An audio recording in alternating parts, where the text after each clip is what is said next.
Hello, ladies and gentlemen. Welcome back. We are starting Unit 4.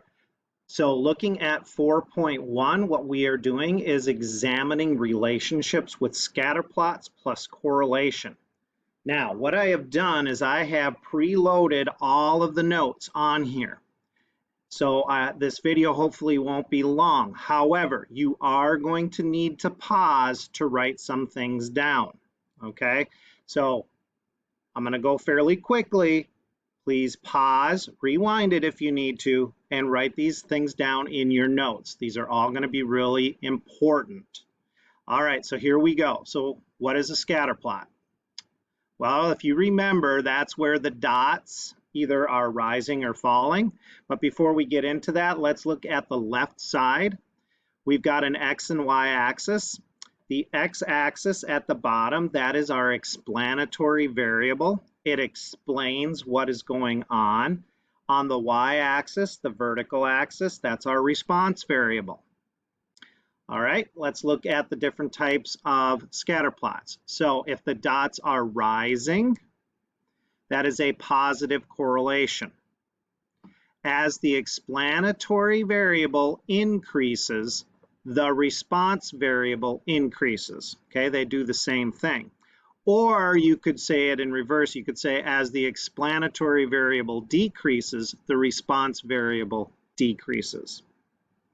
All right, you may want to pause and write that down because I'm going to keep going. Okay, if the dots are falling, that is a negative correlation. As the explanatory variable increases, the response variable decreases. Okay, so they do the opposite when it's a negative. They do the opposite. Or as the explanatory variable decreases, the response variable increases. Sorry, I forgot the letter E in response there. All right, so again, you may want to pause and write that down because I'm going to keep going. Now, tell me about correlation. Well, correlation, ladies and gentlemen, uses the letter R, and you're going to see that on the calculator too in a little bit. It tells us two things. One, it tells us if it's positive or negative, whether the dots are rising or the dots are falling. Okay, that's one thing it tells us. The second thing it tells us is it tells us the strength of the relationship between the explanatory and response variable. How strongly are they related to each other? Okay, so again, you may want to pause at this moment and write that down.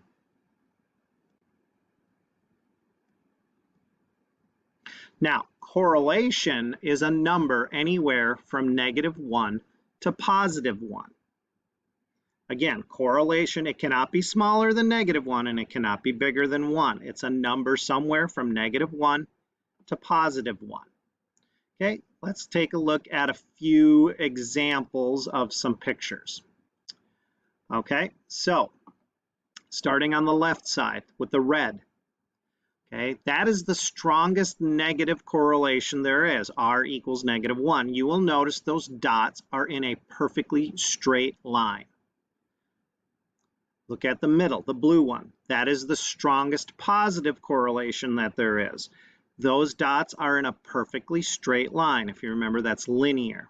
Okay, R equals +1. And the weakest is there's no pattern at all. R equals 0. That would be the green one. All right, again, you may want to pause. So R equals -1 and R equals 1 are equally strong, ladies and gentlemen.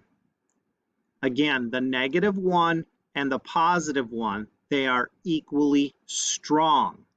The plus and minus, or the positive and negative, just tell us the direction of the dots. So don't let the negative fool you in thinking that it's always going to be weaker. No, no, no, no. Okay, the positive and negative are just telling us the direction. The number tells us how strong or weak it is. All right, again, you may want to pause and get that written down.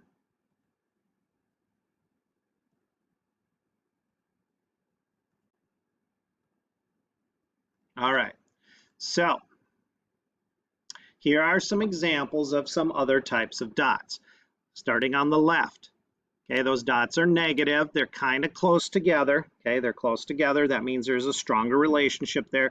So that R value might be negative 0.9.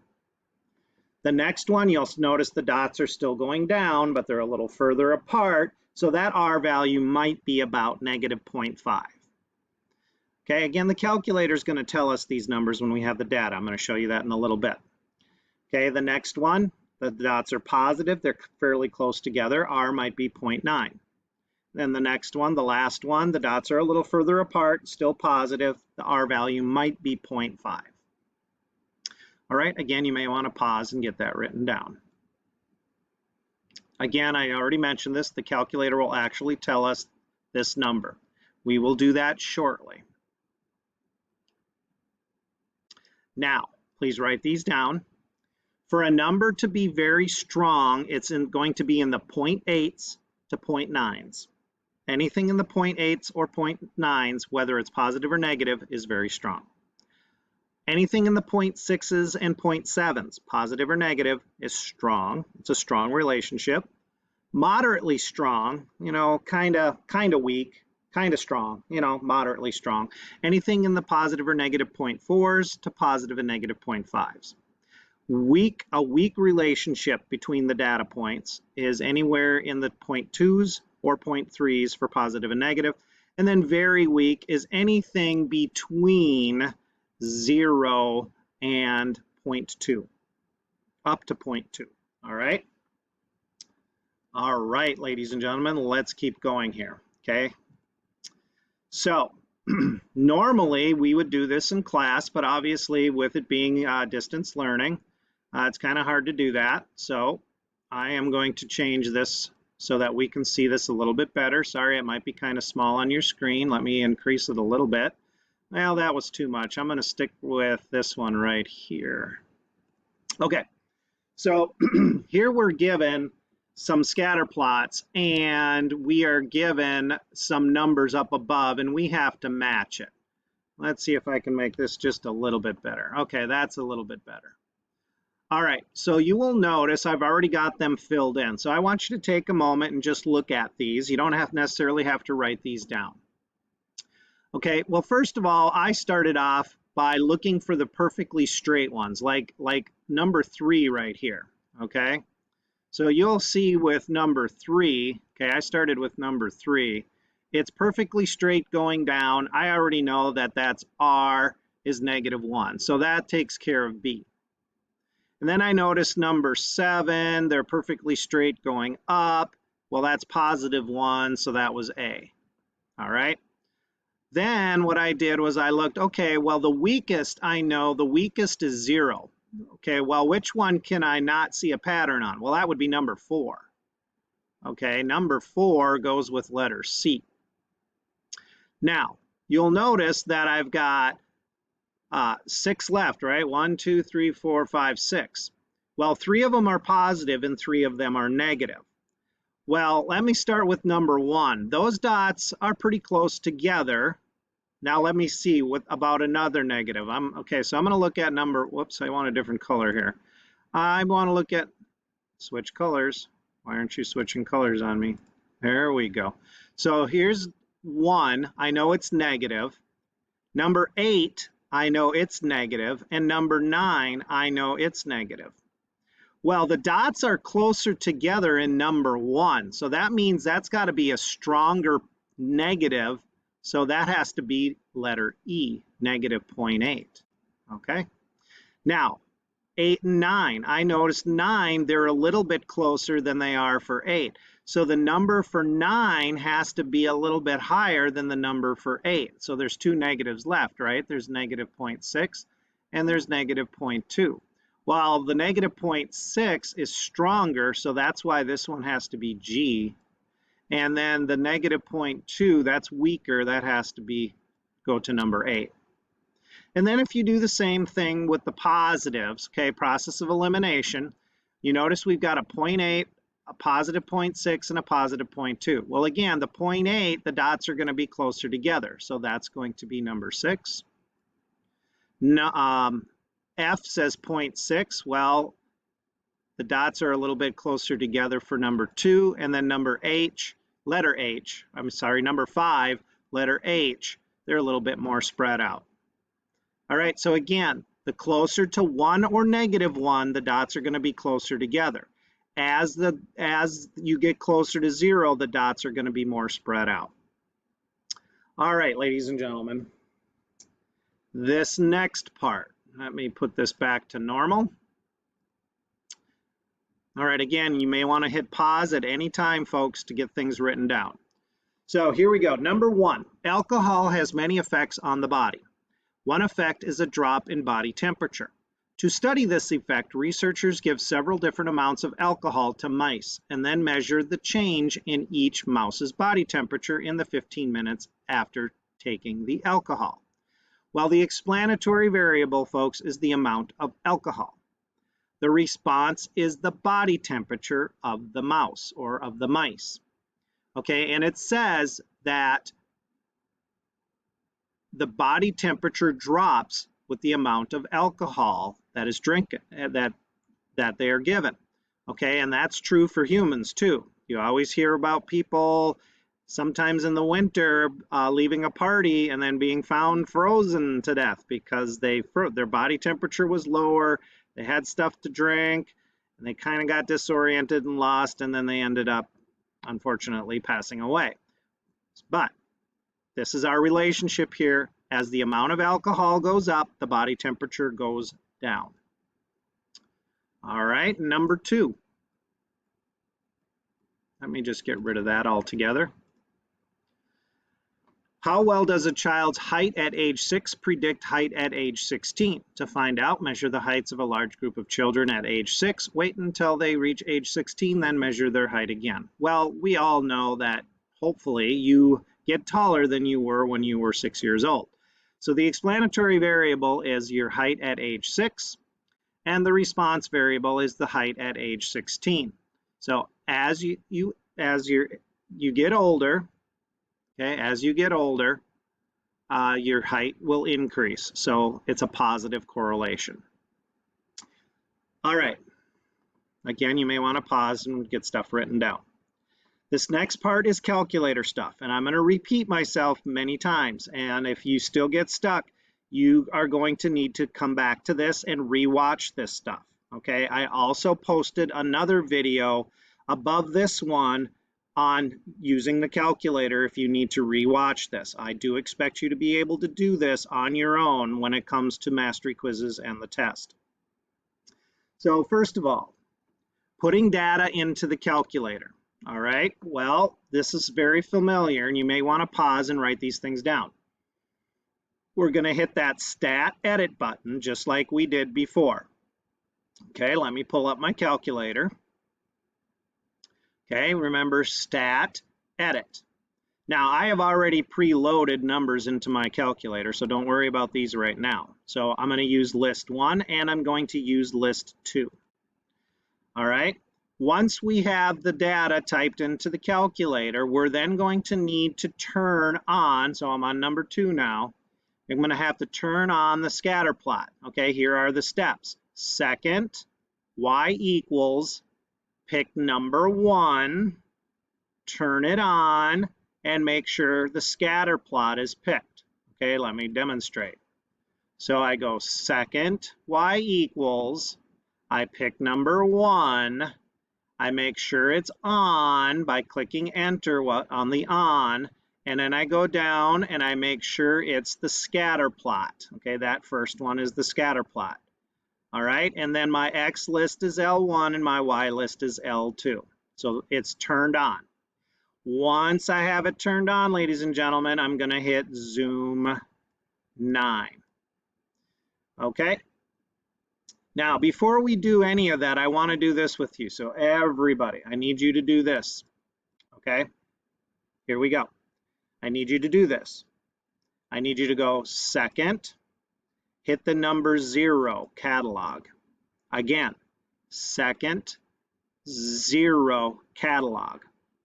I need you to scroll down all the way to diagnostic on. Okay, so let's see, this is going to take me a little bit, so I'm going to scroll all the way down to diagnostic on. So I got to get to the D's. All of these things are if you want to program your calculator. It's just like a mini computer. All right, again, diagnostic on. I'm almost there. Okay, so there we go. So there's diagnostic off and diagnostic on. Notice this little triangle pointing at diagnostic on. It has to be pointing there. When you have it pointing there, hit enter and then hit enter again. It's very, very important that you turn your diagnostic on. Okay, so hopefully you did that. Again, pause, rewind that if you didn't get it. Okay, and then to find the correlation, step number 4, we're going to follow these steps. Stat, calculate, number 4, linear regression.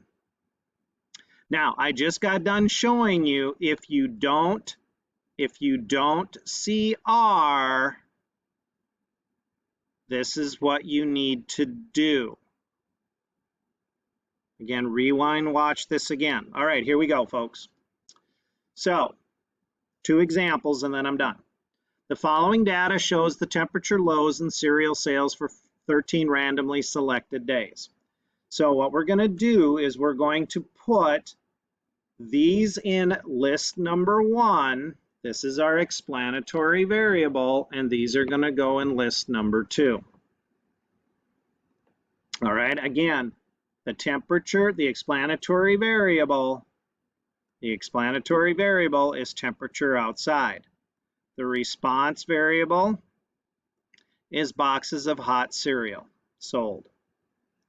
All right, so take a moment, go ahead and pause, take a moment and type those in. Okay, now would be a good time to pause and type those in. All right, I'm going to keep going.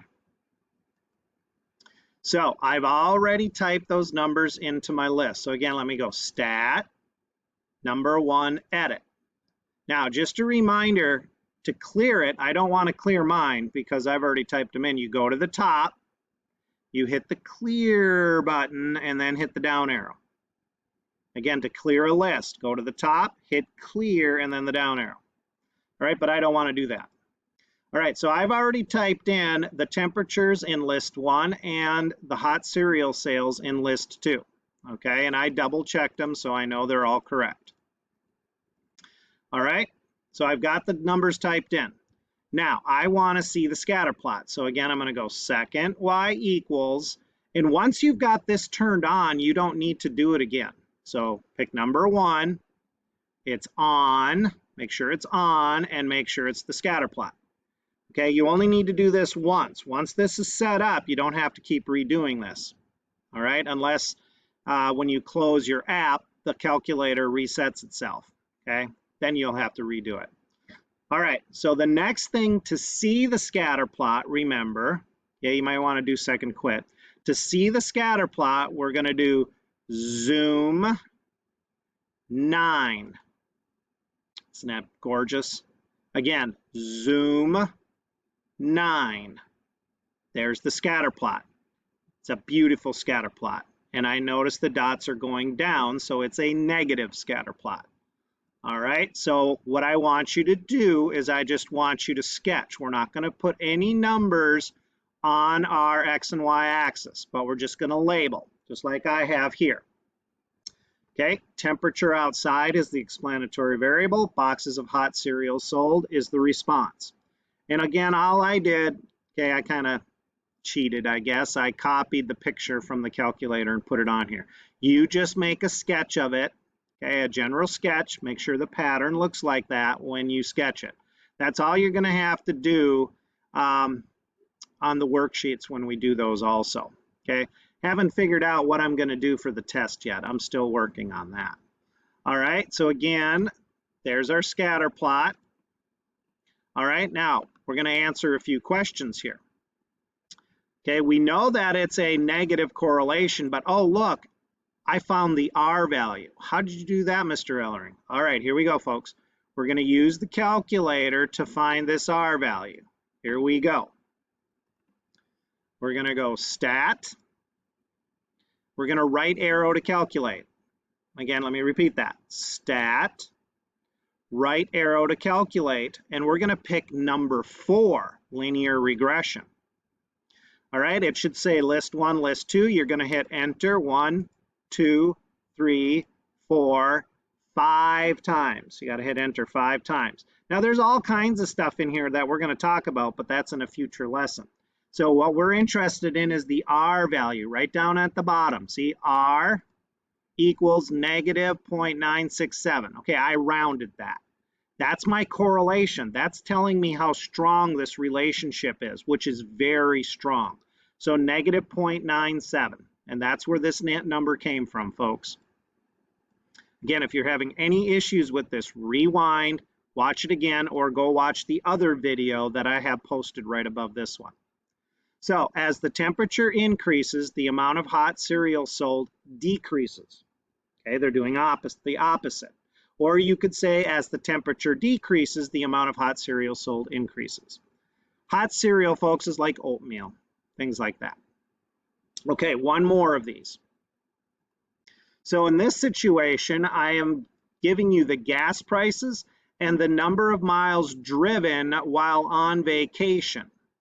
So here are some gas prices per gallon, and here are the number of miles driven while on vacation. All right, so what is the explanatory variable? Well, that would be the gas prices. What is the response? The average number of miles driven while on vacation. All right, so you're going to put these numbers in the calculator. So again, you're going to go stat, edit. Okay, go to the top, clear out that list. Go to the top, hit clear, and then the down arrow. All right, so I cleared out list 1 and list 2.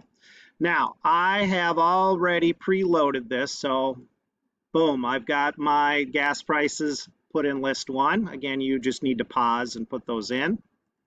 And I'm going to go ahead and put the average number of miles driven in. Boom, I already got them put in. So that's the advantage of preloading all of this. All right, so I've got all of that information in list 1, list 2. Now, I already have my scatter plot turned on, so I don't need to do it again. So I'm going to go zoom 9. And there is the scatter plot for the gas prices and number of miles driven. And voila, ladies and gentlemen, there it is. So gas prices on the bottom, average number of miles driven on the side, and you'll notice the dots again are falling, so it's a negative correlation. All right. Now, let's find that R value one more time. Let me go through that. Here we go. So to find that R value, we're going to go stat, calculate, number 4. We're going to hit enter 5 times. Now, if the R did not show up, that means you need to go back, rewind, and watch me do the diagnostic on to turn that R value on. So if you don't see this R, you did not turn on your diagnostic. And you'll notice it's also negative 0.97, and that's what I've got on here. The correlation is negative 0.97. That is very strong, okay, very strong. So as the gas prices increase, the number of miles driven while on vacation decreases. As the gas prices decrease, the number of miles driven on vacation increases. All right, again, it's a negative. They do the opposite. All right, I know I didn't do a positive correlation, but I think you get the idea of what to do here, folks. All right, that video was still 24 minutes long, okay? So we'll see you in the next video. Bye.